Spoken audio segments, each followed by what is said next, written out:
Nusipirkote prekę, sumokėjote savo asmeninę kortelę ir tik tada paprašėte PVM sąskaitos faktūros įmonės vardu? O pardavėjas atsako, negalime, turėjote apie tai pasakyti prieš pirkdami. Ne. Vien dėl to atsisakyti išrašyti sąskaitą negalima.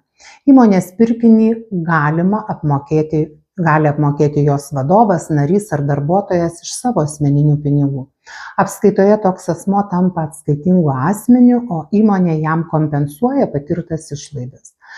Todėl mokėjimas iš asmeninės banko sąskaitos savaime nereiškia, kad sąskaita negali būti išrašyta įmoniai. Pardavėjui pateikėte įmonės pavadinimą, kodą, PVM mokėtojo kodą, jeigu jis yra, ir informaciją, pagal kurią galima būtų surasti konkretų pirkimą. Pavyzdžiui, kasos aparato kvitą, užsakymo numerį ar mokėjimo datą.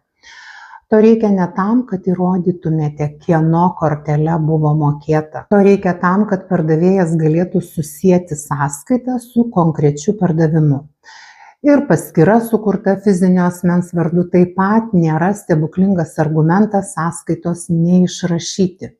Juk įmonės vardu pirkimą vis tiek atlieka konkretus žmogus.